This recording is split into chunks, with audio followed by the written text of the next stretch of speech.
la comunicación de las ciencias sociales en particular, pero enmarcado en comunicación de las ciencias en general. Y actualmente estamos trabajando en un proyecto que se llama Mujeres y Academia. Si querés pasar a la siguiente diapo, Miru. Que es un proyecto de Fondesit de Chile, que compara la desigualdad de género y la violencia de género en la academia argentina, chilena, en Brasil y en México. Y nosotras particularmente lo que estamos trabajando con el equipo de Mujeres y Academia es crear producciones audiovisuales para poder difundir los resultados de esa investigación. Y esto es algo que lo mencionamos porque nos parecía importante compartirles en qué estamos, pero también porque el último curso de estos 3 cursos que está dando la cocina va a tratar mucho sobre cómo comunicar resultados científicos hacia afuera para un público más amplio que la academia, no exclusivamente el académico. En este curso, bueno, como vamos a ver, sí nos vamos a centrar mucho más en hacia adentro del mundo académico. Bien, y antes de arrancar queríamos preguntarles si hay acá personas presentes que participaron del encuentro del curso anterior que dieron sobre la construcción de los datos. No sé si quieren reaccionar ahí, levantar una manito, algo para ver si eso, si han participado varias personas. A ver. Acá galería, no podía ni ver. Bueno, no me aparecen las reacciones, así que tal vez que sean, Puede que nadie que sea el primer curso que participan, pero bueno, buenísimo. Estamos muy, muy contentas de que se hayan sumado entonces a este curso. Y bueno, arrancamos nomás. Por el chat compartimos hace un ratito, ahora lo vuelvo a mandar, un pequeño formulario donde les hacemos algunas preguntas para conocer más qué experiencias han tenido con la escritura. Acá lo vuelvo a mandar, form de presentación. Sí, la idea es un poco presentarnos y conocernos. No estamos seguras tampoco de cuántos y cuántas íbamos a hacer, así que queríamos tener la oportunidad de que todos y todas se puedan presentar. Pero bueno, también si alguno quiere tomar la palabra y contarnos puede algo de quiénes son y si no ya arrancamos. Genial, acá estoy viendo las respuestas y en general varios tienen... ahí están mandando que están presentes por el chat que no pudieron completar el form. Ah, Vale. súper. Bueno, hola Graciela. Buenas Gracias. tardes. ¿Se me escucha? ¿Sí? ¿Se escucha, Sí. Luis? Bueno, yo soy estudiante de Derecho, bueno, y soy becario de investigación del Consejo Interuniversitario Nacional e investigo las decisiones de la Corte Suprema en el control judicial de constitucionalidad y convencionalidad con perspectiva de género dentro de un periodo de 2010-2022. Y bueno, es la primera vez es el primer curso que ingreso de todos los cursos que brinda la Secretaría de Ciencias. Genial, bienvenido. Muchas gracias. ¿Alguien más quiere compartir interés temático en general? Bien, bueno, cualquier cosa igual vamos a ir retomando también las respuestas del formulario. Y bueno, este primer curso, como ya mencionó Lorena, es sobre escribir en la academia y tiene 3 encuentros. En el primero, ¿no? Clase 1, encuentro 1, vamos a ver bien el formato, el estilo y la edición de artículos académicos, entendiendo más, ahora vamos a ir específicamente a las diferentes partes del encuentro de hoy. El segundo encuentro vamos a ver cómo es la presentación de los resultados, tanto en formato escrito, adentro de un artículo o una ponencia, como también aprender algunas herramientas para preparar buenas presentaciones orales para congresos y jornadas científicas, que es algo que es muy importante y no suele incluirse en la formación ni de grado ni de posgrado, así que pensamos que hay varias herramientas ahí que van a venir muy bien. Y el último encuentro es como que junta un poco de los 2 anteriores para adentrarnos bien al sistema de publicación científica nacional e internacional, la búsqueda de revistas indexadas, cómo entender por qué como investigadores, investigadoras, necesitamos publicar buenos artículos, publicar en buenas revistas, y entender cómo se puede llegar a tener artículos publicados tiene que ver con entender las revistas indexadas. Así que el último encuentro vamos a dedicarnos bien a eso. Siguiente diapo.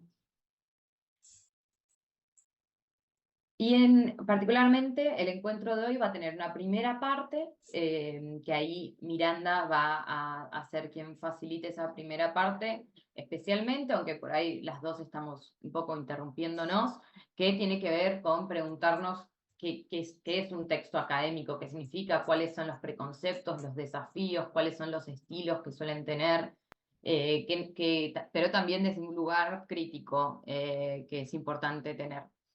Y la segunda parte viene más a la pregunta de cómo lo logro, es como, bueno, a partir de entender entonces esta idea más general del texto académico, cómo ya me adentro en los tipos de artículos que existen y sus estructuras y unas recomendaciones finales. Así que, Miru, si querés ya pasar a la primera parte. Dale, súper. Bueno, como les contaba Gloria, en esta primera parte les queríamos compartir un poco una reflexión respecto de qué es escribir en la academia. Ahí estaba viendo las respuestas que van mandando al forms que le mandamos. Y bueno, veo que obviamente todos y todas tienen cierta experiencia, muchos, o la mayoría en trabajos finales, ¿no? Que es algo que nos requieren ya poner en juego la escritura en las carreras o en nuestros estudios. Pero bueno, veo que algunos también están trabajando en sus tesis o en sus tesinas o que ya las han escrito, que tienen algunos borradores de artículos, algún que otro artículo publicado. Y bueno, acá veo que alguien también que está interesado en participar en los artículos de publicación de la UNE, así que bueno, esperamos también que esta formación les dé herramientas concretas para poder empezar a llevar a cabo eso. Y también veo que algunas personas escriben otros géneros como ficción y poesía, así que bueno, también podemos explorar un poco ese vínculo entre poesía o ficción y academia, si es algo que les interesa. Pero bueno, acá, más allá de la ficción y de la poesía, un poco lo que veníamos a traerles es una reflexión en torno a la escritura en la academia y el lugar que tiene la escritura, ¿no? En nuestros estudios, en nuestras investigaciones. Y entonces partimos un poco de esta idea, que es una idea compartida o generalizada, de que la escritura tiene un rol más bien secundario, ¿no? Que es algo que viene después o al final de una investigación, ¿no? Como que es la última etapa y que es un momento en el cual, una vez que ya tengo toda mi información y que ya junté todos mis datos, que ya leí toda la bibliografía, que ya hice entrevistas, hice todo mi trabajo de campo, revisé los casos que quería revisar o leí las noticias que quería leer, y una vez que yo ya tengo toda la información y digamos que ya entendí todo, me siento, escribo y de alguna forma transmito esos resultados o esos mis hallazgos que quedan plasmados en la escritura. Entonces, acá hay una idea de la escritura en la academia un poco instrumental de alguna forma, ¿no? Como una herramienta cuya función sería materializar un pensamiento o terminar de darle forma a un contenido, pero que ya lo conocemos y ya lo sabemos de antemano, ¿no? Que ya lo aprendimos durante nuestra investigación. Entonces queda relegada, digamos, a este lugar un poquito más accesorio o secundario, o como la última etapa de la investigación. Sin embargo, un poco la idea que les queríamos traer acá, o proponerles pensar a la escritura no como este último momento de simplemente plasmar o transmitir lo que fuimos haciendo en nuestra investigación, sino pensarla como una labor cotidiana en las investigaciones, ¿no? Que no solo atraviesa, que atraviesa la mayoría de las tareas que desarrollamos y además que es una práctica que por sí misma genera conocimiento, o sea que en la escritura estamos ya pensando y estamos generando un conocimiento. Porque es en la escritura que se va desplegando nuestra investigación. Y acá les queríamos dejar un poco una frase de nuestra página web, de la página de la cocina de la investigación, que ahí Gloria les va a compartir el link al chat de Zoom por si también quieren chusmearla, que tenemos una sección específicamente dedicada a la escritura, así que a todos y todas las que les interese pueden meterse ahí y leer. Hay muchos como consejos útiles para la escritura y también un poco del pensamiento que le estamos transmitiendo, compartiendo hoy. Y bueno, esta cita dice, el ejercicio de escritura existe desde que empezamos la carrera o desde que nos interesamos por primera vez en un tema de investigación, en las notas al margen de los textos y los apuntes de clase. Escribir no es empezar de cero, sino continuar con un proceso más amplio del que la tesis o el artículo es solo una parte. ¿No? Entonces, volver a unir la escritura como algo que atraviesa toda la investigación desde el principio, casi desde el principio que empezamos la carrera, ya nos ponemos a escribir y eso es como el propio acto de reflexionar. Entonces, la idea es pensar a la escritura como dentro de la investigación y pensar este momento de escribir, no como decía, como simplemente plasmar resultados, porque en la escritura estamos construyendo argumentos, estamos hilando datos, estamos reflexionando, estamos dialogando, estamos probando también, ensayando distintas hipótesis, ensayando distintos argumentos que seguramente después tengamos que revisar, corregir, que nos equivocamos y que tenemos que volver a reescribir, ¿no? Entonces sí, básicamente queríamos proponerles pensar a la escritura como un acto de artesanía intelectual, que es un concepto de un autor que se llama Bright Mills, que pensó, digamos, este concepto de artesanía intelectual, ¿no? Como para ayudarnos a pensar a quienes hacemos ciencias sociales en este acto de la escritura, como, nada, me parece interesante este concepto, como el hecho de la artesanía como algo que requiere su oficio, su tiempo, su proceso, ¿no? Su saber hacer y también, bueno, un conocimiento compartido y que nos lleva como a un resultado refinado y elaborado a lo largo de un proceso a largo plazo. Y en este proceso de artesanía intelectual vamos desenvolviendo pensamiento, análisis, asociación, descubrimiento. Y bueno, justamente en este proceso las personas que escribimos, reflexionamos, pensamos, indagamos, cuestionamos y descubrimos, ¿no? Todo esto que ya fuimos mencionando. Entonces sí, bueno, dentro de la academia hay muchos distintos formatos de escritura, ¿no? Ya un poco lo fuimos preguntando en la encuesta, desde los trabajos finales, los artículos, los libros, las tesinas, pero bueno, también están las reseñas, los resúmenes, los informes, ensayos, las monografías, el artículo, la tesis o tesina, o por ejemplo una entrevista que también se puede editar y publicar. De hecho, todos estos formatos de escritura se pueden publicar, son publicables, pero en este curso nos vamos a concentrar específicamente en el artículo científico como formato. ¿Por qué? Bueno, sí, nos vamos a concentrar en el artículo académico porque, para pensar qué lo define, por qué los escribimos, con qué objetivo, cuáles son los elementos que tiene que contener un artículo científico y todo lo que también ustedes nos quieran preguntar al respecto de lo que pueda surgir. ¿Por qué nos concentramos en el artículo académico? Porque pensamos que es una buena unidad, ¿no? Como un buen punto de partida para abordar en este curso. Porque seguramente ustedes estén escribiendo o estén en el proceso de escribir sus tesis o sus tesinas de grado, o de maestría o de doctorado. O bueno, también los trabajos prácticos, los trabajos finales para sus estudios. Y esos formatos, por lo general, se suelen abordar más durante la carrera, ¿no? Nos enseñan un poco más cómo se escribe una tesina o una tesis, pero el artículo no es tan abordado durante las carreras y no nos cuentan tanto qué elementos tiene que tener, cómo se escribe, cómo se desarrolla. Así que pensamos que estaba bueno compartirles en esta ocasión esa cocina de un artículo. Pero además de esto... Uy, perdón.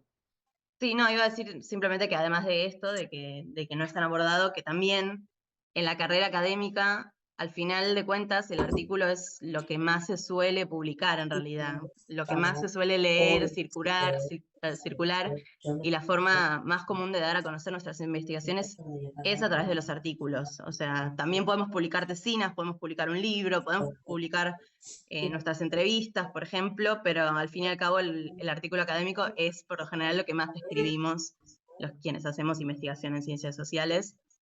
Así que nos parecía importante también poder compartirles esto. Siglo.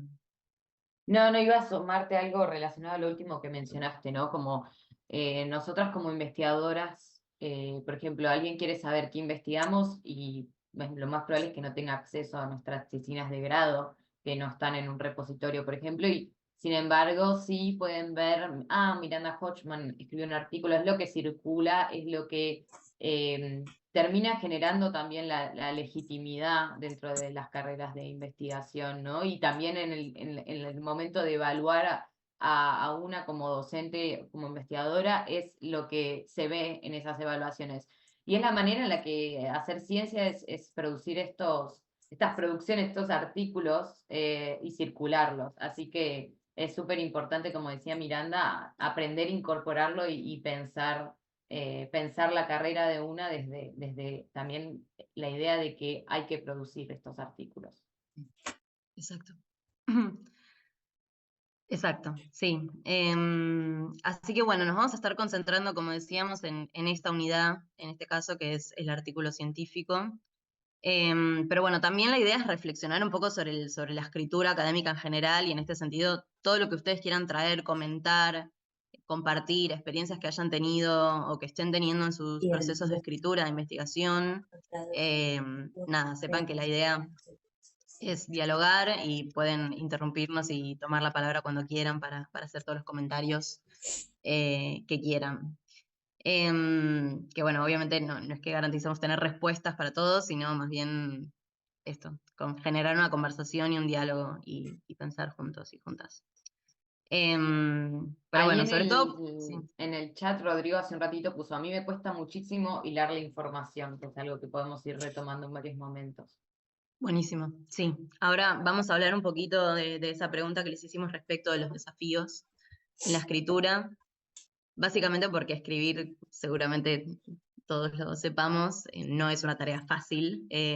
Digo, hay quienes tienen más facilidad, hay quienes les cuesta mucho, por un montón de factores, ¿no? Que intervienen a la hora de escribir y porque se ponen en juego un montón de cosas a la hora de sentarnos y bueno, poner en palabras también nuestros pensamientos, nuestros procesos. Y también porque conlleva tiempo, conlleva mucho tiempo. Significa que implica que tenemos que estar concentrados y concentradas, que tenemos que estar disponibles, ¿no? Este tiempo para generar esta artesanía intelectual, como decíamos. Y porque mediante la escritura, ¿no? Se va desplegando y empieza a decantar todo lo que fuimos pensando, observando, reflexionando, investigando durante toda la investigación. Y es donde empezamos a unir esos hilos o empezamos a tejer de alguna forma esa investigación. Es un poquito como tejer, podríamos decir. Y también pasa muchas veces que tal vez encaramos la escritura sin una clara idea de qué es lo que tenemos para decir, o qué es lo que queremos decir, o qué es lo que vamos a decir. Y por lo general, además, si sí tenemos una idea, o si pensamos que sí tenemos una idea muy clara de qué es lo que vamos a decir, lo más probable es que en ese propio acto de escritura, esta idea se vaya desarmando, se vaya revisando y vaya mutando, se vaya cambiando. Y bueno, un poco una idea que queremos también compartirles es pensar que justamente en ese desconocimiento o en esta incertidumbre, que por lo general nos genera mucho desánimo y mucha ansiedad, irritación, angustia. Bueno, no sé si a todos y a todas les pasa lo mismo,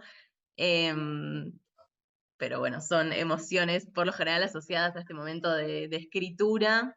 Pero bueno, pensar que en esta incertidumbre hay de alguna forma una condición de posibilidad para generar un proceso creativo también, ¿no? Que la escritura puede ser un momento creativo donde proponemos ideas nuevas, proponemos cuestiones nuevas, donde unimos cosas que antes pensábamos que estaban desunidas. Entonces, en este ir y venir de ideas, de asociaciones y de desasociaciones, ahí va emergiendo ese qué decir, o ese qué queremos decir, o qué queremos proponer sobre un tema específico, ¿no? Nuestro tema de investigación. Y esta es un poco una idea que trae Julieta Quirós, que es una antropóloga de la Universidad de Córdoba, que ella nada, tiene un análisis personal, ¿no? del proceso de la escritura. Bueno, queríamos ahora retomar un poco esta pregunta que les hacíamos respecto de los desafíos a la hora de escribir. Yo tengo acá las respuestas, pero quería pedirles si quieren tomar la palabra directamente y alguna contar algo de estos desafíos, ¿no? Estas preguntas, ¿qué desafíos tienen? ¿Qué les cuesta más? ¿Qué les resulta más fácil? ¿Qué experiencias de escritura han tenido? Como ya les preguntábamos. Pero bueno, sobre todo los desafíos que enfrentan. ¿Alguno que quiera compartir? ¿O alguna?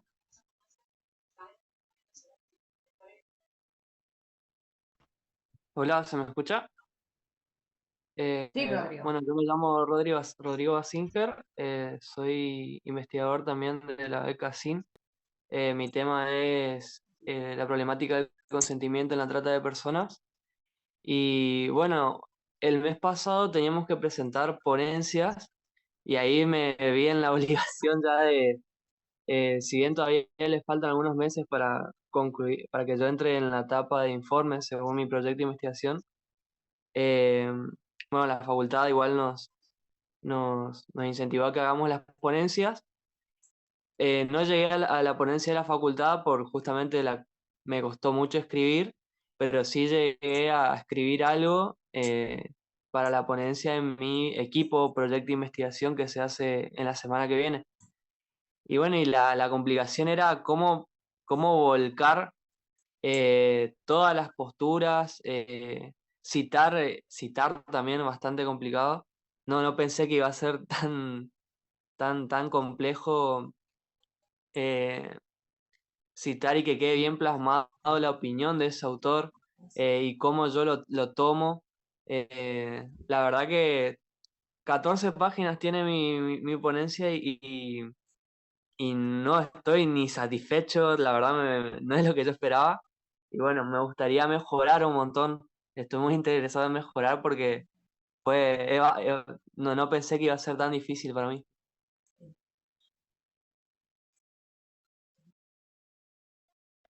Gracias, Rodrigo. Bueno, un montón de cosas ahí y está buenísimo lo que traes. Creo que podemos retomar varias de estas cosas, ya sea hoy o también en los encuentros que vienen. Pero está buenísimo que nos cuenten también para escucharles. Y obviamente te entendemos. No, esto no es un grupo de autoayuda, pero bueno, también son sentimientos compartidos en el cual que muchos sentimos lo mismo y nos enfrentamos a estos desafíos a la hora de escribir. Así que está buenísimo que todos podamos pensar a partir de estas dificultades comunes que tenemos como estudiantes, como investigadores, como docentes. Así que gracias. Ahí veo que Guadalupe tenés la mano levantada. Hola, buenas tardes. Yo entré unos minutos tarde, pero sí comparto esta cuestión de que es re difícil por ahí escribir y poder volcar. Por ahí en una comunicación, nosotros tuvimos también presentaciones de comunicaciones científicas y la cantidad de caracteres que se tiene por ahí.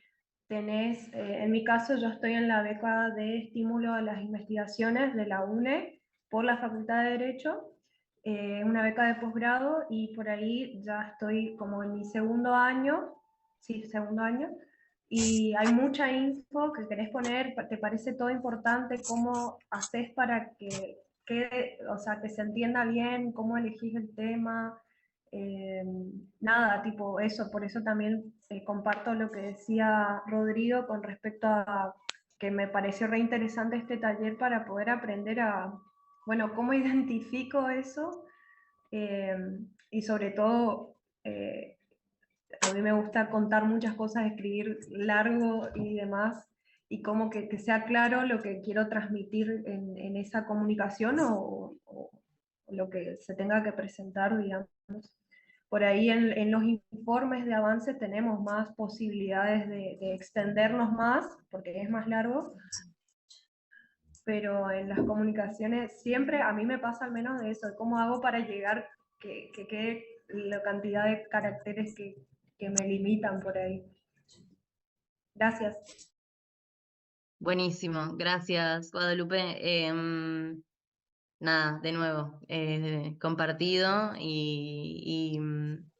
y hoy vamos a dar alguna recomendación o pensar algo esto respecto de cómo, como os decías, esta pregunta de ¿se entiende, no se entiende lo que escribo? Y también cómo hacer para escribir un poco más sintético de alguna forma. Pero buenísimo, buenísimo que traigas estas inquietudes. Sí, ahí Luis, Nahuel. Bueno, en mi caso lo mismo que Guadalupe y Rodrigo.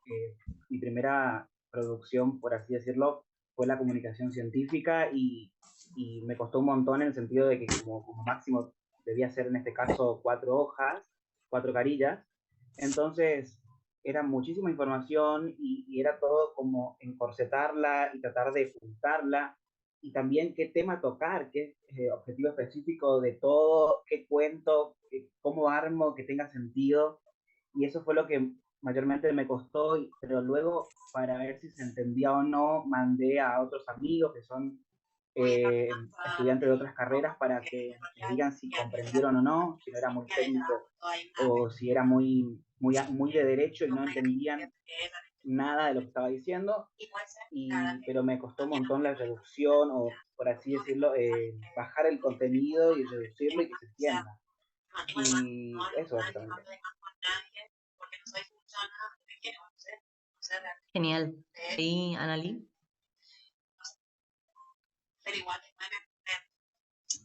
Hola, ¿qué tal?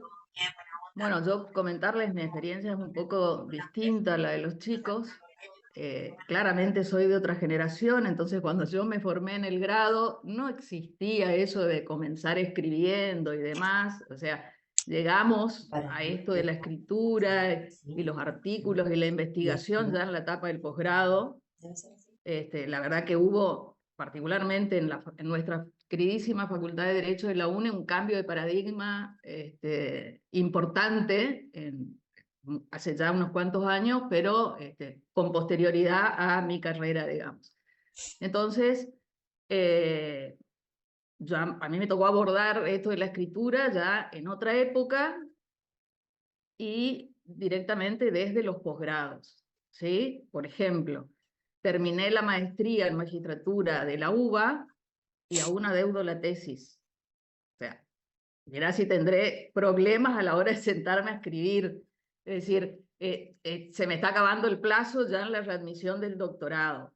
Sí, pero digamos que con la pistola en la 100, por mi titular de cátedra, que era la directora en la especialización de administrativo, sí terminé en tiempo y forma.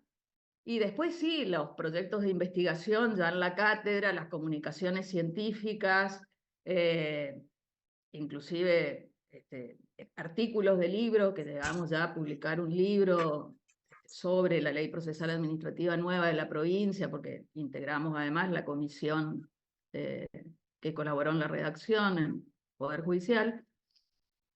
Entonces, los problemas, digamos, con la escritura o los desafíos a la hora de escribir son los mismos los que tenemos todos. La página en blanco asusta. O sea, vos me pones una página en blanco y yo te escribo una poesía sobre derecho. Y yo, si hubiera podido hacer mi tesis en coplas, en poesía, ya me hubiera recibido. Ese es el problema, digamos. Me cuesta escribir en serio. Y como les decía en el formulario, trabajar al reloj, porque mi trabajo es ser relatora del Superior Tribunal. Entonces, escribo todos los días de mi vida proyectos de sentencias, proyectos de resoluciones. Cuando me tengo que sentar a escribir académicamente, adoro, me encanta, me apasiona, pero a veces no doy más.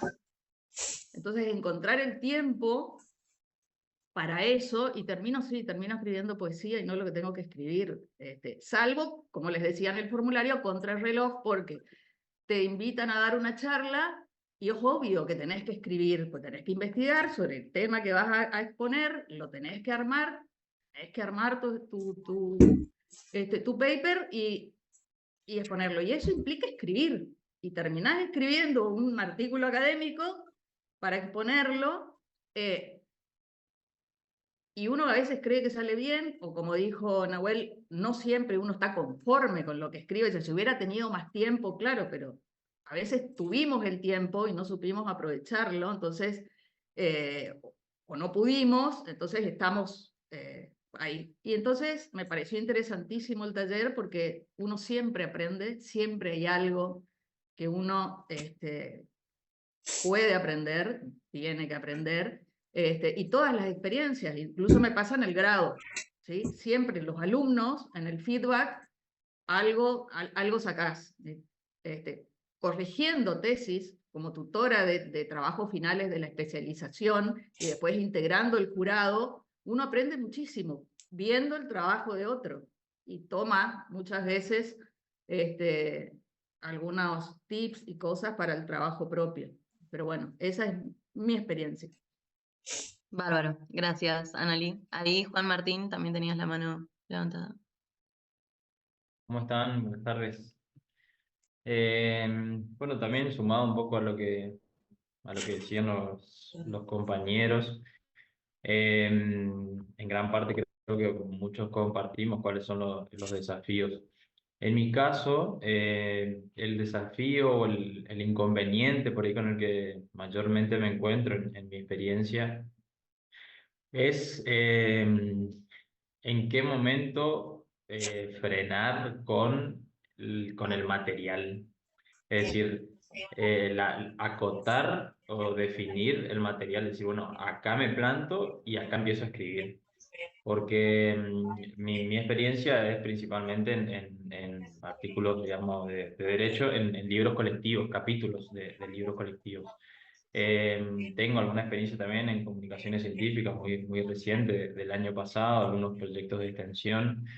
Yo creo que uno escribe, como decía Analí recién, hasta preparando una clase, uno escribe, digamos, porque ya sea de grado o de posgrado, o por lo menos en mi caso, uno se arma su esquema, su borrador, su apunte, y eso es escribir, digamos. Entonces, en mi caso, no me cuesta sentarme, no me cuesta, es más, me gusta, me siento libre al momento de empezar a darle forma al material. Pero como les decía hoy, mi problema es que voy abriendo ventanas constantemente. Entonces, estoy escribiendo, por ejemplo, hace poquito me tocó dar una clase de posgrado de Derecho Procesal. Y estaba armando y buscando información, me encontraba con una jurisprudencia, un caso judicial de tal provincia. Entonces me ponía a leer de ese caso, y en ese caso se citaban otros dos artículos, otras dos jurisprudencias que también me gustaban, y ya las buscaba. Y así sucesivamente. Lo mismo me pasa con los autores. Por ahí uno se encasilla en un autor y te citan algo con una doctrina distinta o con una postura distinta. Y creo que ahí está lo lindo de conocer las distintas posturas. Entonces me pongo a estudiar el otro autor, y a su vez ese autor cita a otro, y bueno, así. Entonces, y me encuentro con mucho material. Me encuentro con mucho material, y ahí es donde más creo yo que, no digo perder tiempo, porque de última es tiempo que uno le está dedicando a su artículo, pero es donde a lo que más tiempo le dedico, a la selección del material. Y en qué momento decir, bueno, ya está, acá me planto, por más que encuentre algún artículo, una jurisprudencia, algo que me llame la atención, no voy a ir ahí porque si no, no termino más, digamos. Ese en mi caso es el principal desafío, digamos, en qué momento plantarme con el material y decir, bueno, más allá de que sé que hay un montón de otros autores, posturas, jurisprudencias, libros, artículos que hablan de este tema, no voy a profundizar más en la investigación, porque si no, no termino más y no escribo más, no empiezo a escribir, digamos. Eso es mi caso. Gracias. Genial. Bueno, mil gracias a todos y a todas por compartir.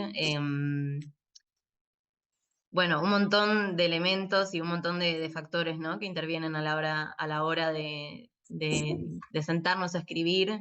Para muchos y para muchas nos cuesta el gesto de sentarnos y encontrar el tiempo, encontrar el momento, la concentración, la calma. Tal vez a otros afortunados como Juan Martín les es más fácil. Y después el problema es cuándo parar, tal vez. Pero bueno, sí, muchas cosas que trajeron que me parece que están re buenas que surjan. Algunas de ellas, como decíamos, nuestra idea es poder abordarlas hoy o en estos encuentros. Algunos miedos como el tema de la página en blanco también, ¿no? Que traía Annalí, ¿no? Me parece que muchas de estas cuestiones igual tienen que ver con que a veces no tenemos mucha certidumbre de qué es lo que vamos a escribir en el sentido de, por ejemplo, si vamos a escribir un artículo, también conocer sus partes y conocer qué se espera que tenga un artículo es un punto de partida y esta estructura que hoy les vamos a compartir nos ayuda mucho a encarar la escritura de alguna forma, sabiendo, como con un poco una guía o de algún modo una receta que obviamente siempre podemos, ¿no? Cuestionar, replantearnos y preguntarnos respecto de eso, pero que nos ayuda a de alguna forma dar un primer paso, ¿no? Y con esto les queríamos decir que igual después vamos a retomar esta idea, pero no es que estamos inventando la pólvora o tenemos que de repente inventar la escritura académica, ¿no? O sea, hay algo que hay mucho en el mundo de mucha escritura académica, así que como también decía Annalí, ¿no? Leer a otros, leernos entre nosotros, con nuestros compañeros también, son todos insumos que nos van sirviendo a la hora de sentarnos y decir como, bueno, ¿qué voy a decir? Y apoyarnos en los que otros y otras ya hicieron. Así que bueno, pero muchas de estas cosas las vamos a ir retomando y van a ir resurgiendo, pero también está buenísima traigan estas inquietudes porque también nos da ideas para los próximos encuentros, para pensar en dónde nos queremos enfocar en función también de sus propios intereses sí, e inquietudes. Bien, entonces iba a pasar de slide. Bueno, un factor súper importante que surgió, que es el tema del tiempo, ¿no? Cómo encuentro tiempo, cómo me siento, cómo no procrastino, esto que decía Annalí de espero a que me estén apuntando con la pistola casi para sentarme a escribir. Y bueno, en este sentido, compartirles esta idea de que la escritura es un continuo, ¿no? No es algo que sucede, me siento, lo escribí, lo saqué, sino que es un proceso que requiere tiempo, ¿no? Que es escribir, pero que también es editar, revisar lo que ya escribí y volver a escribir y reescribir, ¿no? Entonces, como decía antes, revisar, corregir, probar, escribir algo como traía Luis, dárselo a otras personas para que me lean y incorporar los comentarios. Entonces, es un proceso que lleva tiempo. Pero bueno, lo que les queremos proponer es que es un proceso que podemos hacer, que es posible escribir incluso con todas las múltiples obligaciones que tenemos en nuestras vidas diarias y que se puede, y que a veces tal vez no es tanto una cuestión de tener más tiempo, sino de lograr organizarnos ese tiempo que tenemos para la escritura. Pero sí, básicamente es difícil, pero lo que tenemos que evitar por lo general es llegar a último momento y pretender escribir todo de un tirón, ¿no? De una sola sentada y como la noche anterior escribí todo, que puede llegar a salir bien si tenemos mucha capacidad, pero por lo general lo que pasa es que son textos que les falta trabajo, les falta proceso, les falta que decante esa información, entonces poder de alguna forma hacernos un plan de escritura y no dejar todo para último momento es una gran idea. Ailo, perdón, estabas levantando la mano. Sí, no, mientras que te escuchaba, Miru, pensaba Sí. en un buen consejo, ¿no? Cuando uno está aprendiendo cómo escribir de forma más eficiente, le vamos a llamar de alguna manera, pero en el sentido en que bueno, que nos rinda el tiempo para al final terminar con algo, y pensaba en lo que dijo Luis Nahuel y Guadalupe sobre los informes de comunicación que estuvieron escribiendo, que coincido con lo que vos estás diciendo de que bueno, si yo en 3 días escribo un reporte, por ejemplo, no voy a quedar muy conforme porque es la primera vez que lo vuelco, no voy a poder ver cómo recortarlo para nada, no lo voy a poder ver. Voy a verlo y voy a pensar que absolutamente todo lo que está ahí es indispensable y que lo dije de la manera más sintética. Pero en cambio, a partir de este consejo que dice Miranda Bueno, escribo una primera versión, lo dejo, decanta, lo vuelvo a ver a los 4 días, se lo mando a otra persona y me da comentarios. Y ahí ese texto se empieza a trabajar, lo mastico, lo recorto y empiezo a generar una habilidad de recorte y de síntesis que no tenía y que no la podés tener en un mismo día. Entonces ahí es clave el tema de todos estos elementos que dice Miru, de la mirada del otro, del tiempo y cómo entonces yo desarrollo esa habilidad. Porque si no está ese tiempo, yo no voy a poder amanecer al día siguiente viendo todo lo que no puedo ver en ese texto si no tuve cierta distancia. Y después pensaba en lo otro también cuando escuchaba hablar los comentarios, ¿no? En la importancia de ir escribiendo, como dice Miru, no al final, no último momento, sino ir escribiendo durante el proceso de la investigación. Si yo en el proyecto de la beca Estímulo Sin dije que iba a hacer algo, pero después estoy haciendo otra cosa, ese proyecto fue cambiando, tengo que estar reescribiendo esos objetivos, esa pregunta. Y en ese ir reescribiendo en las diferentes etapas de la investigación hace que entonces cuando tengo que presentar avances o resultados, yo ya estuve escribiendo, por lo tanto yo ya estuve pensando mi proyecto y mi investigación. Perdón, Miru, eso. No, gracias, Leo, por el aporte, tal cual. Sí, acá me parece que no hay tal vez una receta para compartirles, pero también es una cuestión muy personal, como decíamos, ¿no? A algunos les cuesta más, a algunos les cuesta menos, algunos tienen una estrategia determinada, pero bueno, por lo general creo que esto, que el factor tiempo y como decía, no tanto, como siento que pasa mucho algo de como, bueno, cuando termine todas estas cosas que tengo que hacer, ahí me siento, cuando me reciba tal cosa, escribo el artículo, cuando cumpla tantos años, escribo, y es como, bueno, en vez de estar pateando y esperando tener el tiempo ideal, que es algo que nunca va a suceder, esta idea de poder organizarnos. No sé, por ejemplo, algo que a mucha gente le sirve es decir como, bueno, escribo 15 minutos por día o 20 minutos y me pongo y me siento frente a la computadora, me pongo el cronómetro y sé que durante 20 minutos estoy escribiendo y bueno, y así voy avanzando y tal vez en una semana ya escribí 3 páginas o 5 páginas y bueno, es un gran punto en partida cuando tenemos la hoja en blanco, por ejemplo. Pero bueno, obviamente no hay recetas, esto que traía también Luis Nahuel, de compartirlo con pares también, ahora íbamos a hablar un poquito de eso, pero también es como incluir ese feedback o esos comentarios dentro de nuestro plan de escritura, ¿no? Como darle tiempo a que otros lo lean, también a recibir esos comentarios. Y también, como decía Gloria, porque si no esa escritura al final va a ser un poco caótica tal vez, o no va a tener ese proceso de fino, ¿no? De poder revisar el texto, de corregirlo, de trabajarlo. Entonces, bueno,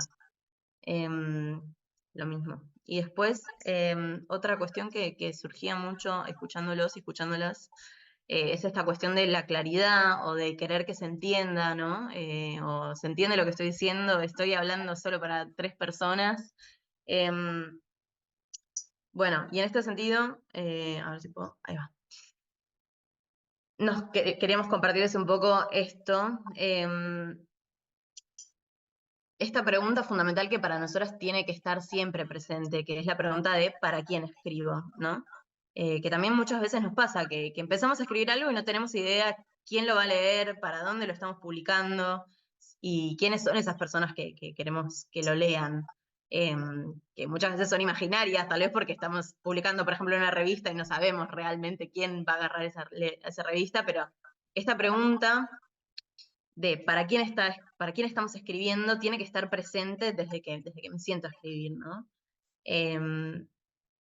Y en este sentido podemos preguntarnos, ¿estoy escribiendo para unos pocos, para los que ya conocen el tema, ¿no? Como traían ustedes, es algo como muy de nicho, de derecho, es una discusión teórica muy particular, que solo quiero estar haciendo un aporte a esto, que igual es súper válido, o estoy haciendo un aporte a una discusión más general, quiero hacer algo que lo entienda, cualquier persona lo agarre y lo pueda entender, que también es súper válido, ¿no? Son todas opciones que son válidas, pero tenerlas en claro a la hora de sentarnos a escribir nos va a moldear y nos va a condicionar esa escritura. Y bueno, entonces estas preguntas son importantes a la hora de escribir porque nos van a requerir justamente distintos lenguajes, ¿no? Distintas formas de escritura, también distintos formatos, distintos usos de de los términos, qué cosas tengo que explicar y qué cosas no. Pero todo esto, si no tenemos en claro quién queremos que nos lea, no lo vamos a poder plasmar de forma clara en el texto y seguramente nos quede algo que tal vez no se termine de entender tanto. Exacto. Y bueno, respecto a estas necesidades concretas de quién nos va a leer, seguramente igual hablemos la semana que viene en la clase 2. Y sí, respecto a estas cuestiones, estos requisitos de quién me va a leer y cómo puedo presentar, digamos, o cómo puedo sentarme a presentar y a escribir mi investigación. También acá hay de alguna forma una reflexión o una interrogación por el público de las ciencias sociales en general, también de las ciencias jurídicas, del derecho en particular. Y bueno, también tal vez una pregunta que nos surgía es respecto de la escritura o de nuestras producciones desde las ciencias sociales por fuera del ámbito académico también, ¿no? Como también poder escribir para comunicar por fuera de la academia, que muchas veces es algo que nos cuesta muchísimo, y terminamos escribiendo, como decía Luis Nahuel, para un nicho y para un círculo muy cerrado de personas que solo nos entendemos entre nosotros. Y bueno, también todo el tiempo que le dedicamos a nuestra escritura, todo lo que nos costó, toda nuestra angustia, al final, bueno, nos leemos entre tres y también hay una pregunta ahí de, bueno, ¿cómo podemos hacer para que nuestros escritos tengan más llegada y nuestras investigaciones tengan más llegada a un público más amplio? Pero este tema es el tema del curso número 3 que vamos a ofrecer, no es el encuentro número 3 de este curso, sino que es el próximo curso que vamos a hacer, así que les dejamos de paso el chivo, que estén atentos ahí a la inscripción, si les interesa este tema, obviamente, para el tercer curso de la cocina en la UNE. Bien, un consejo, por lo general, también o sea, suele estar bueno pensar que como decía Luis, que quien nos lee no es experto, tremendamente experto en lo que estamos escribiendo, sino que hay ciertas cosas que tenemos que explicar, a menos que decidamos escribir realmente para una discusión teórica muy cerrada, pero por lo general en un artículo, en una revista científica, lo mejor es suponer que no, que quien nos está leyendo necesita cierta contextualización, cierta explicación de los términos que usamos, cierto marco teórico, una explicación de qué es la investigación que hicimos, bueno, y todos los elementos que forman parte del artículo, y contarles simplemente que la estructura del artículo viene a responder a todas estas preguntas, y esto les va a contar Gloria en un ratito. Pero digamos, la estructura no es porque sí, pero tiene también un poco esta intención de dar contexto a nuestra investigación para que la persona que lo está leyendo pueda entender de dónde salió y en base a qué argumentamos lo que estamos argumentando. Bueno, después otro consejo que también surgió mucho es esta idea de escribir simple, ¿no? Escribir sintético también, que es algo que a muchos nos cuesta, tal vez le damos mucha vuelta a las oraciones, escribimos oraciones muy largas, tal vez, repetimos mucho lo mismo, escribimos con palabras muy complejas. Un poco esto, situarnos frente a la escritura desde la perspectiva de quien lo está leyendo nos va a ayudar a empezar a superar esto, ¿no? Como ya sea dejando un tiempo y volviendo al texto con otros ojos, con tiempo en el medio y volviendo a leerlo y encontrar esas mañas de nuestra escritura, pero también sobre todo, como decía Luis y también proponíamos acá, es pedirle a otros y a otras que lean nuestros textos, para entender eso, cómo se recibe, si hay cosas que no se entienden, si hay algo que hace falta explicar más, si hay algo que estamos explicando de más y ya se entendió y con decirlo una vez ya alcanza, si hay que simplificar de alguna forma el lenguaje. Así que sí, Luis. Sí, que en mi caso, por ejemplo, cuando yo explicaba en mi comunicación, tenía que contar un poquito qué era el control de constitucionalidad. Y para el estudiante de Derecho y el que estudió Derecho sabe qué es el control y cómo funciona y todo, pero yo decía, primero, digo, ¿será necesario explicar? El que lee Derecho me va a decir, es obvio, o sea, lo sabemos. Y después decían, no, porque hay gente que no lo capta, o no tiene sentido, o no entiende. Entonces era como explicar como una idea de, como en general, que el país tiene esto, y entonces ahí me veía como, ¿agrego o no agrego eso? Quien me evaluará también no es parte del derecho, así que tendrá que sortear esa cuestión. Entonces, por ejemplo, eso tuve que pensar un montón y que hasta quise sacar, después pensé, no, lo dejo. Pero era algo muy obvio para los estudiantes de derecho o para el área del derecho. Buenísimo, sí.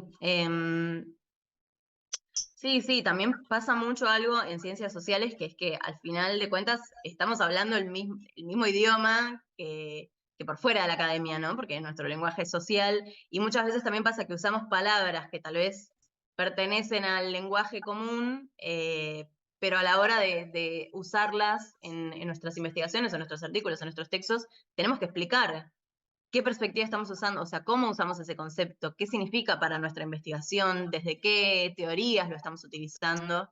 Y sí, tal cual como decías, seguramente algunas cosas sean obvias para ciertas personas, pero después la persona que me va a evaluar, si es el evaluador de una revista, tal vez no tiene, es una revista general y no tiene un foco particular en derecho. Y bueno, hay cosas que voy a necesitar explicar. O tal vez es de derecho, pero no es específicamente del área que vos estás proponiendo. Entonces, siempre va a haber algo, algún punto, alguna capa o algún nivel de explicación que vamos a tener que hacer. Y en ese sentido, igual esto lo vamos a decir seguramente en el tercer encuentro, pero les voy adelantando que en ese sentido también es importante saber dónde estamos mandando nuestro artículo, ¿no? Y saber cuál es esa revista a la que estoy escribiendo, proponiendo, porque eso también me va de alguna forma a setear ciertas cuestiones a la hora de escribir un artículo, ¿no? Los requisitos, o sea, los requisitos formales, pero también el contexto de la revista y dónde con quiénes quiero que dialogue ese texto. No sé si querías decir No, creo que algo más. Alejandra quería decir algo, o no. O alguien habló bajito. Sí, yo, Perdón, sí. ¿se me escucha? Se te escucha muy, muy bajito, Alejandra. Uy, voy A a ver, hablar más fuerte para ahí está mejor, sí. dale. Que respecto a eso, tengo una duda, porque lo mismo que planteaba Luis, ¿no? De esto de explicar qué es el control de constitucionalidad. Entonces, Miranda, la licenciada, dice, si es una revista, y claro, si yo quiero publicar algo en la revista de Derecho Financiero, se entiende que quienes lo van a leer ya tienen una base sobre cierta temática. O sea, y ahí a eso viene mi duda. Eh, digo, ¿tengo que explicarlo de igual manera? O porque si va dirigido pienso, al público, al que lo va a leer, se entiende que quienes acceden a la revista de Derecho Financiero tienen una mínima base de Derecho Financiero. Entonces, es necesario que explique algunos conceptos que se dan por sentado, que no tienen que ver con las escuelas que yo elija sobre la base de la investigación que yo construyo. Esa es una pregunta. ¿Hace falta que lo explique? Es buenísima para mí esta pregunta, perdón, Miru, me meto acá abocado. Es muy buena porque creo que eso, como decía Miranda y como también decía Nahuel, bueno, me va a evaluar alguien que no es del derecho, bueno, ahí ya tenés una pista, ¿no? O sea, dependiendo de si es del ámbito o no. Si es una revista de derecho financiero y es un concepto, el control constitucional, ¿cómo dijiste? Control judicial de constitucionalidad. Control judicial de constitucionalidad. Es importante no subestimar a los lectores, pero al mismo tiempo nunca sobran definiciones, lo cual no significa que vos vas a empezar el artículo con una definición onda Wikipedia o onda de directamente de la ley específica, pero muchas veces alcanza con una nota al pie. El control de la constitucionalidad se refiere a esto, enmarcado en la ley tanto, punto. Y ahí vos ya cumpliste con que das una referencia. Y muchas veces, si ustedes leen los artículos, dice, por ejemplo, ver más y recomienda leer un artículo que discute ese concepto. Entonces vos no te llenás, ocupás tu espacio, que es muy limitado, de tu artículo, en explicar un concepto que, como vos decís, te da pereza tener que explicarlo porque es algo obvio, pero cumplís con que le estás dando al lector o a la lectora una oración, 2 oraciones, 3 oraciones de nota al pie que entienda ese concepto y que si quiere ir más, puede ir a ver. Le estás dando una referencia, acá es donde ver más, en mi opinión. Entonces, creo que esa es una manera de no subestimar a los lectores de una revista de derecho financiero, pero al mismo tiempo cumplir con tener que definir los conceptos que usamos, no darlos por sentado, porque aparte si hay un psicólogo que quiere entender algo sobre eso por X razón, es importante que esté. Y si es el concepto central de tu discusión, también es importante que esté esa definición. Dependiendo, si vos estás debatiendo algo sobre su definición, bueno, ahí sí vas a poner en el cuerpo del artículo la definición que querés debatir. Pero si es más por definirla para que el lector la entienda, ahí las notas al pie son como tu mejor amigo, me parece a mí. No sé, Miru, ¿qué pensás? Sí, tal cual, me parece tal cual lo que decís, Lo. Importante también esto que traías de no subestimar al lector, o sea, tampoco es que nos vamos a poner a definir cada palabra que usamos, porque digo, también hay un sentido de accesibilidad a la escritura que tiene que estar también, y porque sí, porque también estamos dialogando dentro de un campo en el cual, por supuesto que hay algunas cuestiones que tal vez son compartidas, pero como decía Gloria, nunca viene mal. Y ante la duda, lo mismo, se lo doy a un compañero o a alguien que tal vez esté en el campo de mi mismo campo de derecho y le pido que lo lea, que lo revise, y también se lo doy a alguien externo que puede llegar a ser potencialmente un lector o una lectora. Y todo eso, ese feedback y esas lecturas externas que nos puedan hacer de nuestros textos también nos van a ir tirando la pauta de esto no se entiende, a qué te referís con este concepto. Así que bueno, son todas estrategias distintas para, para lograr esta escritura y entender qué tenemos que definir. Y también, de nuevo, ya lo dijimos, pero leer otros artículos dentro de la misma revista y fijarnos también como, bueno, qué cosas son las que se definen y qué cosas se dan más por supuesto, y eso también nos va a dar la pauta de qué cosas tal vez tenemos que explicar un poco más, porque traemos un elemento novedoso, y cuáles tal vez podemos pasar un poco más por encima, o recomendar una lectura donde se profundiza más, y en ese caso también nos estamos insertando en ese debate o en esa generación de contenido en torno de conocimiento en torno en torno a ese concepto particular. Eso. Y respecto de esta escritura simple que también les proponíamos, hay acá una frase de Becker, que también es otro autor de las ciencias sociales, que reflexiona mucho. Él tiene un manual sobre escritura en ciencias sociales que después, si quieren, les podemos pasar también el link, que es como muy así escolar y como muchos consejos muy prácticos para la escritura y muy divertido de leer si quieren. Pero él dice, toda forma de escribir que no sea imaginable como habla humana es una mala forma de escribir, ¿no? Nada, porque muchas veces se tiende a pensar, o tal vez algunas personas tienen este estilo de escritura como muy cerrado y como muy técnico y muy difícil, ¿no? Esta escritura que lo lees y tenés que leer 7 veces una oración para intentar entender qué se está diciendo, pero porque hay cierta idea de que este escribir difícil o escribir complicado es porque el pensamiento sería más complejo y entonces más, no sé, elaborado. Pero bueno, acá un poco lo que les traemos es lo contrario, mientras más llano sea y más accesible, también más rico va a poder ser ese diálogo que se establezca después.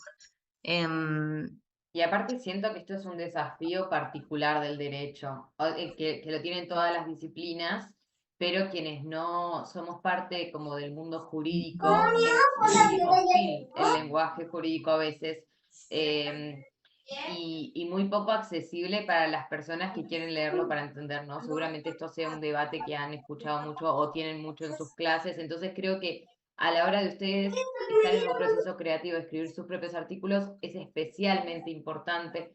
La antropología también tiene sus problemas, ¿eh? No piensen que no, tiene otros problemas también, pero el uso técnico y encriptado y no directo es como muy particular de muchos textos jurídicos y ustedes también lo deben sufrir como lectores de esos textos y es algo que se reproduce y se reproduce sin pensarlo críticamente, ¿no? Entonces, cuando tenemos la oportunidad de romper con esa encriptación, está bueno pensar esto que traía Miranda de escribir un poco más simple tomando a Becker.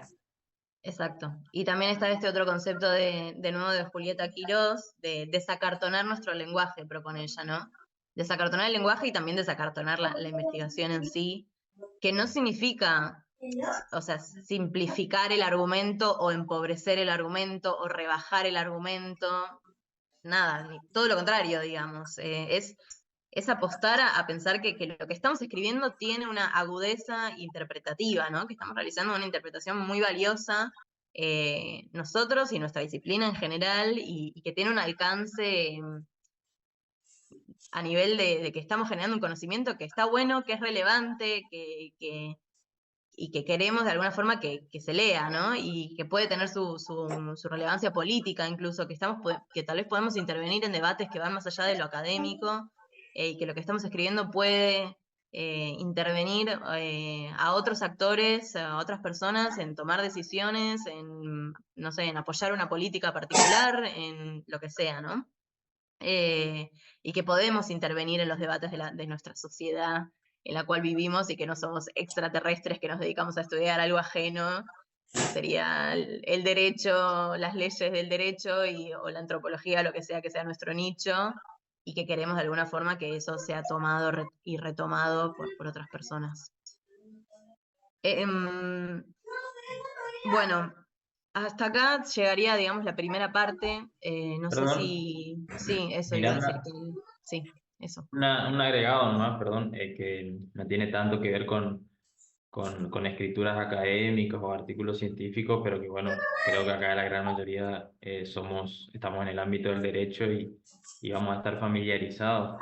Hay una tendencia, bueno, y Annalí seguramente lo sabrá mejor que yo porque es su trabajo diario, pero hay una tendencia ya de los últimos años y que de hecho se ha plasmado en muchas reformas procesales, digamos, reformas de las leyes que rigen nuestros procesos, que imponen un poco a los jueces, a la magistratura, el tema del lenguaje claro.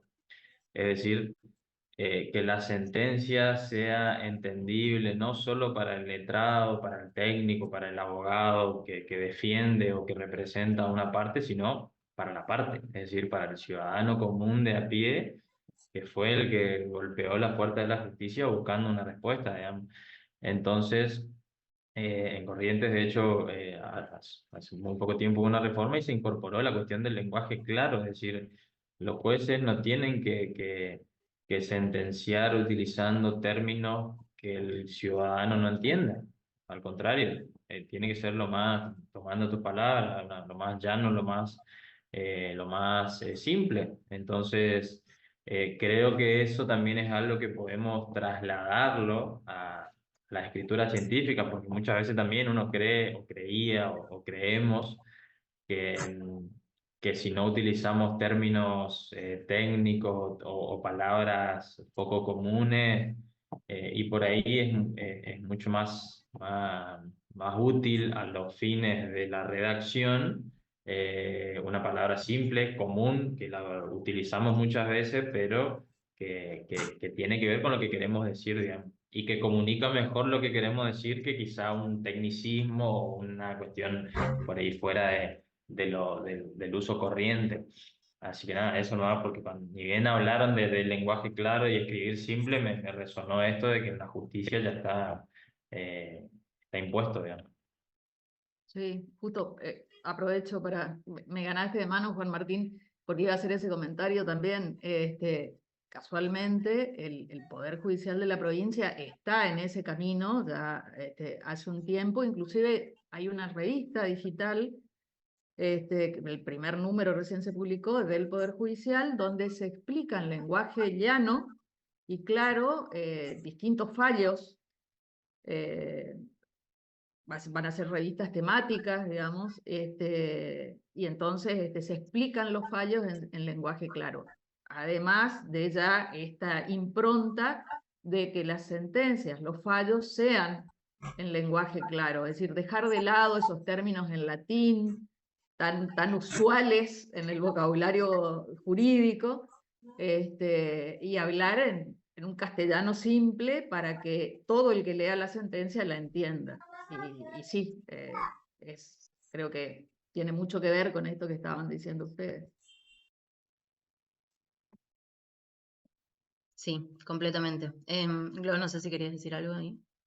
No, estaba leyendo justo la pregunta de Martín, también me gustaría anotarme el nombre de la revista que comentabas. Y Martín te preguntaba si era electrónica, Analí, la revista. Página del Poder Judicial de la provincia, ya les paso el... Buenísimo. No, me parece genial que está buenísimo porque están muy empapados y empapadas de este debate. Y ahí lo que yo pensaba es, bueno, esto entonces ustedes lo saben, tienen mucha claridad como un argumento que viene haciendo el derecho hace mucho tiempo de necesitamos lenguaje más claro. Ponemos una ley.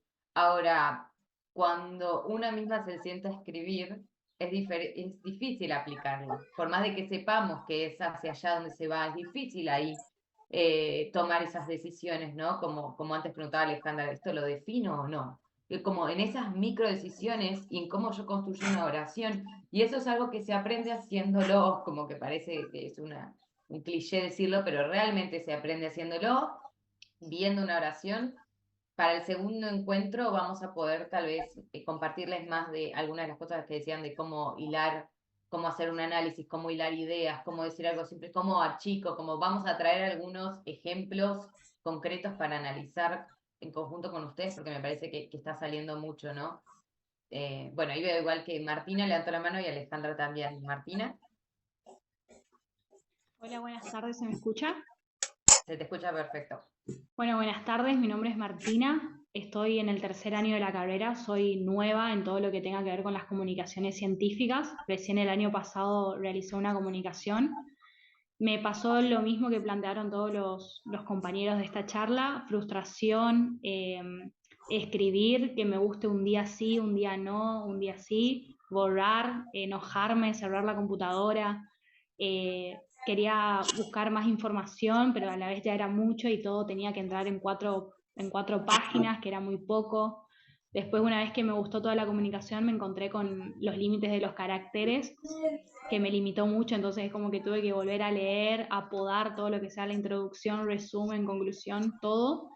Y en cuanto al lenguaje, el año pasado mi comunicación fue sobre el derecho personalísimo, más precisamente el derecho a la salud, pero en el sector vulnerable de los niños, niñas y adolescentes. Entonces yo una problemática que encontré mucho fue el lenguaje técnico que ocupan los operadores jurídicos y también los jueces en cuanto a la jurisprudencia, que no es entendible. Hay muchas veces que no se entiende ni para nosotros, menos para un niño al que se le está tratando de explicar qué derecho tiene. Y me costó muchísimo redactar la comunicación para todo tipo de edades, porque yo le mostraba, tengo un hermanito chico, no tan chico, pero le mostraba los documentos para que lea y él no entendía. O sea, él me decía, tengo derecho a la salud nomás, pero no entendía el alcance, no se entiende la importancia que tiene su interés en cuanto a conflictos de intereses en un juicio, el artículo 26 del Código Civil y Comercial que habla de que ya son considerados adultos a partir de los 16 años tampoco es muy entendible para ellos. Entonces esa fue una problemática muy grande y que me frustró muchísimo porque no podía utilizar lenguaje claro, sí, pero no quería que de claro ya sea informal, como que quería encuadrarlo en formalidad, en lenguaje sencillo, claro, comprensible y es muy complicado.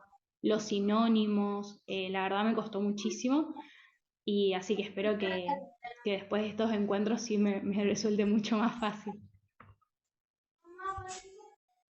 Genial, sí. Bueno, algo que ya surgió, pero que es bueno, esta idea del lenguaje simple y de cómo también muchas veces abogados, jueces o gente dedicada al derecho utiliza este lenguaje complicado y la cuestión de poder que hay detrás, ¿no? Porque también quién tiene la posibilidad de entender eso, quién tiene la posibilidad de interpretarlo, y que ha sido un mecanismo, ¿no? de generar un acceso a la ley completamente desigual para muchas personas que simplemente no tienen acceso a ese lenguaje técnico, que no quiere decir ni que sean tontas, ni que no puedan entender, ni que simplemente es que no estudiaron una carrera de derecho y esos términos no les son propios. Entonces, me parece que está buenísimo. No sé, no estoy muy segura respecto al derecho, pero siento que hay como materiales de temas difíciles para niños, como de explicaciones difíciles, de cuestiones difíciles. Pienso mucho como en la educación sexual o como cuestiones más de derecho, reproductivo, tal vez explicadas para niños que también nos pueden servir, ¿no? Como para entender el tono, tal vez después podemos buscar algún material, o si alguno tiene uno, piensa en alguno, pero encontrar ese tono de cómo le explico a alguien que tal vez es un menor de edad o a otras personas, cuestiones que parecieran ser complicadas desde el derecho. Escuchemos los últimos 2 comentarios, preguntas, y después queremos pasar a hacer un mini recreo, así pasamos a la segunda parte, si les parece. Así que bueno, escuchemos estas últimas 2 y después vamos al recreo. Dale, Alejandra. Yo voy a ser breve. Respecto a esto que decían del lenguaje, qué bueno que lo hayan tocado porque fue algo que comenté en el formulario. Pero, el lenguaje, claro, cuando incursioné al ámbito de la yo soy de la generación de Annalise. Terminé la facultad sin idea alguna de lo que es mi investigación y demás. Me encuentro con esto en el posgrado. Es otro lenguaje. Es un lenguaje muy distinto al que usamos diariamente, como yo ejerzo la profesión a la hora de hacer los escritos.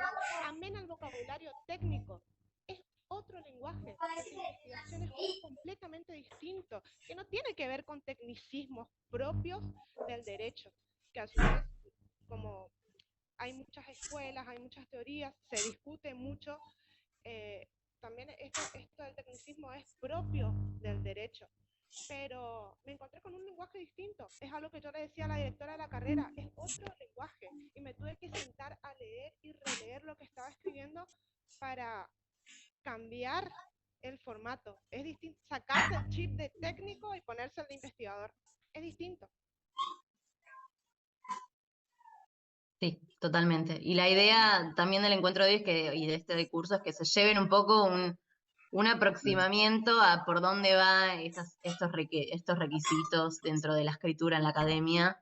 Si bien no podemos abordar todo, pero como empezar a entender, bueno, qué es este lenguaje o qué es esta estructura que también tiene su técnica y también tiene su encriptación y su código interno, pero bueno, tal vez poder conocerlo y también con ese conocerlo incluso empezar a cuestionarlo también, ¿no? Ahí el último comentario con Martín. Sí, disculpen, no sé si voy a realmente realizar un aporte, pero bueno, me quería sumar un poco al debate con lo que estabas diciendo vos sobre todo y con lo último que terminó diciendo Alejandra, tenían que ver con la idea que quería compartir. Que bueno, que hoy en día el debate en cuanto a la escritura simple se encuentra presente, no en el derecho. Y que si bien todavía no encuentro un resultado único que implique una única respuesta, está en tensión. Donde todavía persisten escuelas tradicionales que implican este lenguaje tal vez más para algunos, y la idea de la búsqueda de este lenguaje para todos. Y bueno, y Bourdieu, como sociólogo del siglo pasado, ya veía esto, y hablaba justamente con lo que sería el derecho, ponía el caso del ejemplo del derecho del trabajo, ¿no? Y que quienes podían hablar del derecho del trabajo no eran los trabajadores, sino eran los profesionales del derecho que hablaban de los derechos de los trabajadores, y eso se puede aplicar en muchas personas, ¿no? En muchos otros casos, perdón. Y sí, es así. De alguna manera todavía existe esa tensión entre quienes pueden hablar de derecho y quienes no, pero claramente es algo que nos trasciende porque estamos en el campo de lo social, ¿no? Por otro lado, con esto quiero terminar nomás, me pareció el debate excelente acá, yo que soy más viejo y que bueno, hoy tengo un rol como más de observador. Me encantó, así que buenísimo. Muy contento. Buenísimo, buenísimo, Martín. Y genial que estén participando mucho porque en el debate van saliendo más cosas que a nosotros nos ayudan a pensar lo que les queremos acercar y a los próximos encuentros, pero también porque es algo que como está incubándose, está en el aire, está en tensión, todos sabemos, pero bueno, a ejecutarlo es otra cosa, ¿no? Ahí justo les compartí una experiencia porque también digamos, como entender las limitaciones bueno, lenguaje claro para el derecho, ¿no? Bueno, está esta ley que aplica para los jueces y está, ¿qué se puede hacer desde el lugar y el rol de cada uno dentro de este debate? Ahí yo compartí una nota de que hay muchos libros, ¿no? De ley comentadas. Este es le hicieron estudiantes de CUSAM, que es un centro universitario de un centro penitenciario en San Martín, en provincia de Buenos Aires, y los estudiantes hicieron eso, agarraron la ley y la comentaron toda en criollo para personas detenidas, digamos, privadas de la libertad. En función de lo que ellos mismos, estando privados de la libertad, les costaba entender. Así que también entender como qué tipo de proyectos hay dentro de este debate, y bueno, particularmente los que nos compete hoy, bueno, cómo entender entonces cómo el lenguaje académico que vos, Alejandra, decías, es muy específico, cómo aprenderlo, incorporar parte, pero como decía Miranda, criticándolo también, entendiendo que también tiene mucho de este lenguaje acartonado, igual que como el derecho. Entonces, bueno, ahí no reproducir entonces cosas que tampoco tienen sentido en nuestra disciplina, en nuestros propios escritos. ¿No, Miru? Sí, sí, esto lo vamos a ver sobre todo en la segunda parte, pero sobre todo en el tercer encuentro. Yo les voy tirando un poco los spoilers. Pero esta misma reflexión también sucede dentro de la academia, digamos, ¿no? Y lo que vamos a ver es como, bueno, así se escribe un artículo académico, pero también, ¿quién dice que así se escribe un artículo académico, ¿no? Y entonces entender de dónde viene y por qué es un lenguaje particular o un formato particular, también nos va a ayudar un poco a manejarlo y poder manejarlos en este campo, poder manejarnos en este campo, pero también, como decíamos, proponer cosas nuevas, proponer alternativas, criticarlo, cuestionarlo, y sí, y ser creativos y proponer algo que nos sirva a nosotros y a las personas con las que trabajamos, que al fin de cuentas también es lo más importante. Bien, vamos a pasar el break, estamos un poco atrasadas en relación a nuestra planificación. No pasa nada igual porque, como decía Gloria, lo más importante es este diálogo, me parece, y cualquier cosa que no lleguemos a ver hoy, también tenemos otros 2 encuentros, pero tenemos muchas cosas que queremos compartirles, así que vamos a hacer un mini break, un recreo de 10 minutos, si les parece. Nos vemos eso, y 40 volvemos a activar. Dale, aprovechen, tomen un poco de aire y refresquen las ideas que ahora volvemos con una segunda parte. Así que eso. En 10 nos vemos. Y yo no voy a empezar de viaje.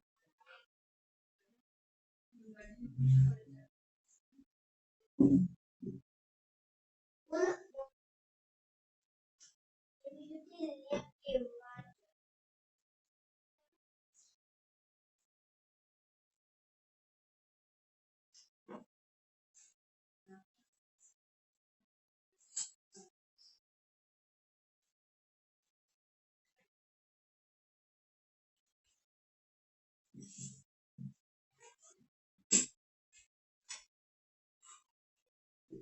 los 4 de los 3.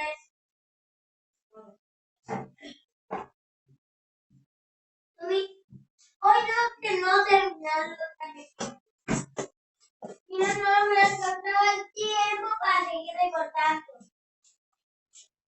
Bueno, ahora vamos a pasar a esta como segunda parte, donde nos vamos a enfocar más en entender los tipos de artículos académicos y sus estructuras, entender estas reglas y ofrecerles también algunas herramientas sobre cómo construirlos para, como decía Miru, no pensar cuando nos sentamos en la hoja en blanco, poder armarnos primero nuestra propia estructura de qué es lo que queremos escribir, que después esa estructura se desarma porque estos son estructuras y modelos estandarizados, y estandarizados por quienes, bueno, por las guías internacionales que hay, que vamos a ver mucho de esto y de las citas y de los formatos de citas también en el último encuentro de revistas indexadas, pero que básicamente en general las asociaciones profesionales, como, bueno, conocemos la cita APA. APA es la que es, en realidad APA es la Asociación de Psicólogos Americanos,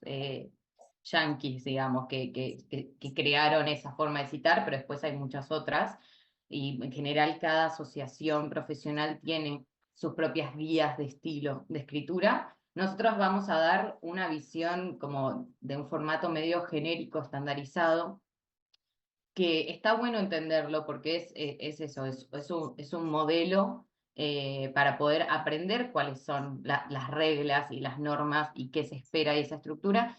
Y esa estructura se adapta, dependiendo, tiene cierta flexibilidad, se adapta dependiendo del tipo de artículo que queremos escribir, pero podemos seguir cierta hoja de ruta que nos sirve para empezar a escribir, pero también para al final chequear de que nuestro artículo esté completo en el sentido de que esté cumpliendo lo que una como autora promete que está haciendo en ese escrito, ¿no? Y vamos a ver 3 artículos centrándonos en el artículo empírico, ¿no? Pero después también del estado del arte y el artículo metodológico. ¿Y qué es un artículo? Si quieres pasa a la siguiente diapo, mira. ¿Qué es un artículo empírico, no? Un artículo empírico es un artículo donde se están presentando los resultados de un estudio de caso, donde se trabajó empíricamente con datos que pueden ser primarios, para quienes participaron del encuentro anterior, que era sobre la construcción del dato, como que fueron generados por uno mismo, ¿no? Que pueden ser desde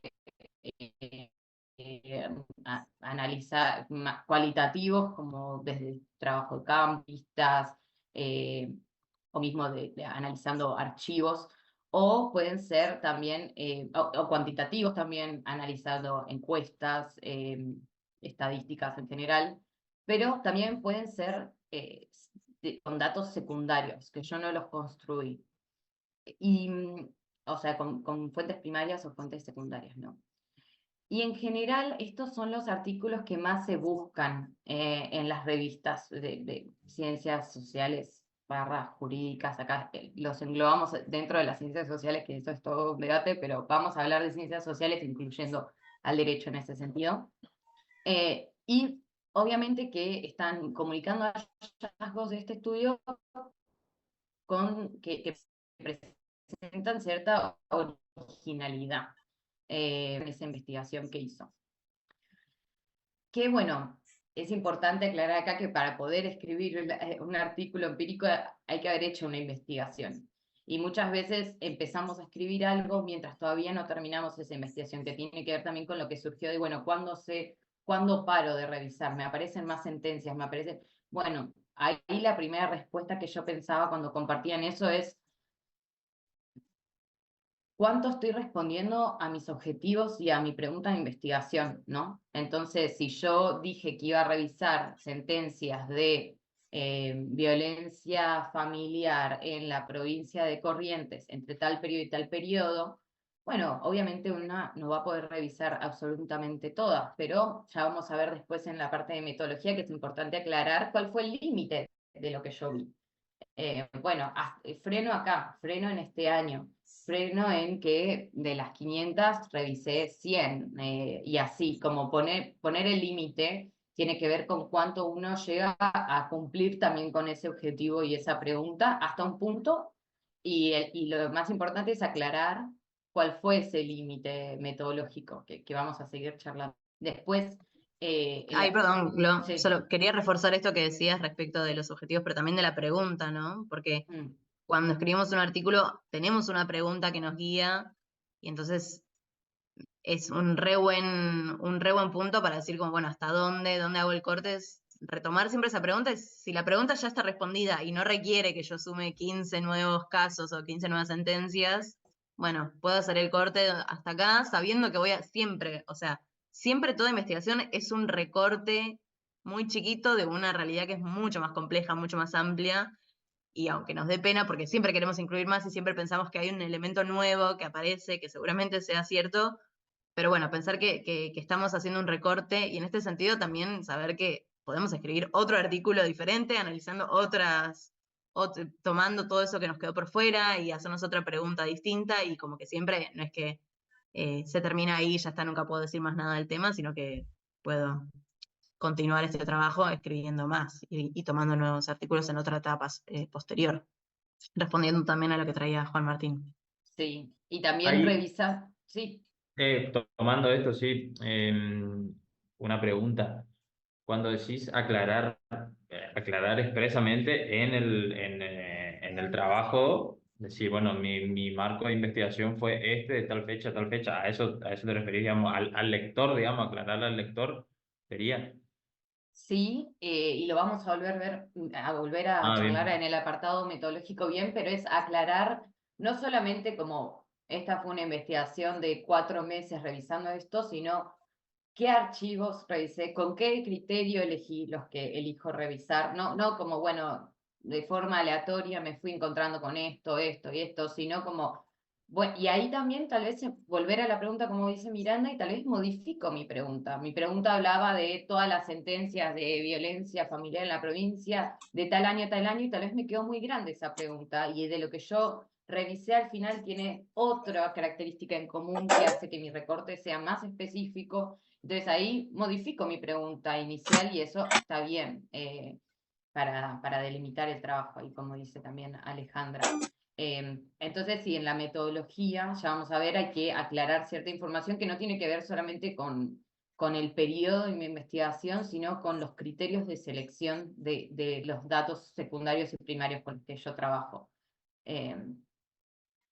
Y el segundo, que nos quedó mal ahí el subtítulo, no es el artículo empírico, sino, como dice abajo, el artículo del estado del arte.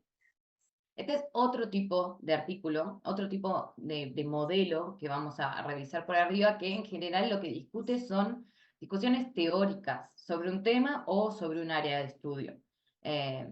Muchas veces aparecen en las introducciones de las tesis, ¿no? Donde uno presenta el estado de la cuestión, también se lo suele ver lo del estado del arte, sobre un debate teórico. Y es una forma de ubicar la propia investigación. ¿Con qué trabajos yo estoy dialogando? ¿Con qué autores estoy dialogando? ¿Y qué se dijo? Porque conocimiento científico es acumulativo. Yo no estoy diciendo algo por primera vez y lo más probable es que de lo que yo estoy escribiendo escribieron muchas personas antes.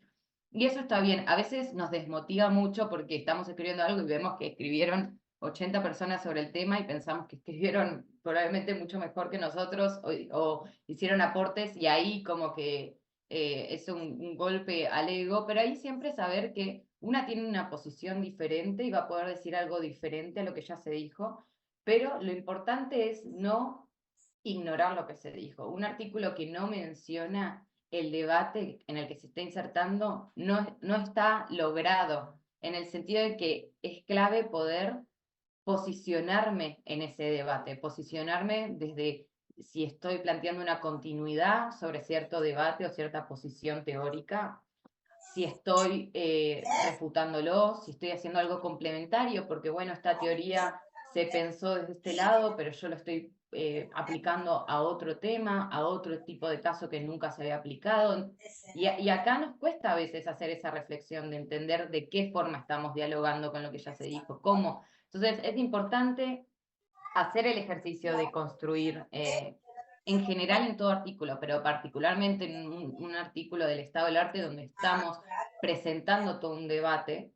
Y muchas veces estos artículos también los encontramos con el nombre como de annual reviews, son parecidos, pero esos plantean, ¿no?, como un artículo que resuma ese debate en el último tiempo. Y acá es muy importante la cuestión del tiempo, porque si yo voy a estar hablando de, no sé, el disciplinamiento corporal y voy a estar citando solamente a Foucault y no considero los últimos 50 años que se ha discutido y todas las personas que revisaron esa teoría, entonces no significa que no puedo partir de bases de ciertos autores y autoras que han instaurado estas discusiones, sí, está bien mencionarlos, pero sí entender cuáles fueron las principales críticas o desde cómo se siguió desde ahí, ¿no? Y para eso hay muchas páginas de Annual Review donde hacen resumen del último año de qué se dijo sobre tal tema. Y leer esos Annual Review te dan los autores que después vos podés elegir cuáles de ahí tomar para tu propia construcción de estado del arte. Y bueno, generalmente estos artículos suelen tratarse de una categoría específica, una discusión teórica específica.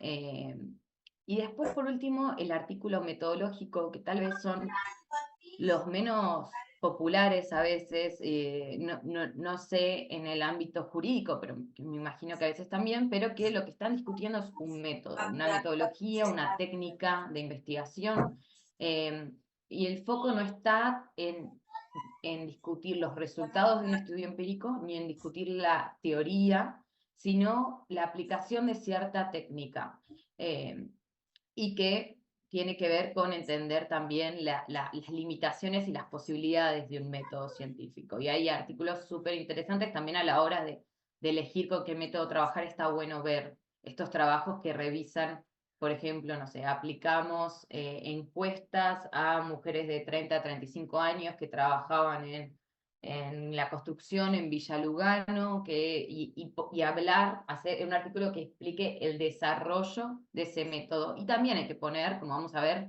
qué se ha dicho de ese método, a historizar un poco ese método científico.